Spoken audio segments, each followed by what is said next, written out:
Kura ir pati dārgākā kabīne šobrīd? Imant? Jā. Tu par dušām neesi neko stāstījis. Dušas kabīnes un dušas palikņi.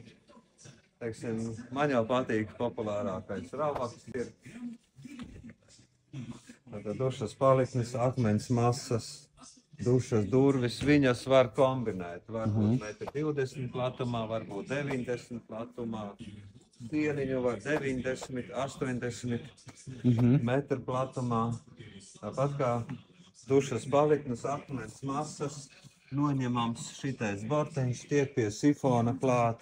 Dažādas konfigurācijas var pasūtīt pusapaļas, apaļas. Protams, ir arī lētākas duškabīnes, ir, teiksim, 4 sienu duškabīnes, kas kādiem, kur vai nav siena jāplīzē, arī noņemams bortiņš, cenas dažādas, dziļāks, seklāks paliknis, jo ir, teiksim, vēl lētākas, kas būs, tagad mums nav, bet, principā, teiksim, tā kā šitien naudu iekonomēt var, paliknis akrila, nav slikts, bet pie sifona jūs netiekat klāt. Veramas durvis arī pārsvarā turam uz vietas, viņu labāk kreisā pusē veram durvis var likt. Jā. 639, 279 paliknis. Arī noņemams bortiņš. Jā. Protams, brastas var arī izbraukt uz mājām un izmērīt un izgatavot priekš jums kabīnu. Uztaisīt piedāvājumu arī. Arī laba cena.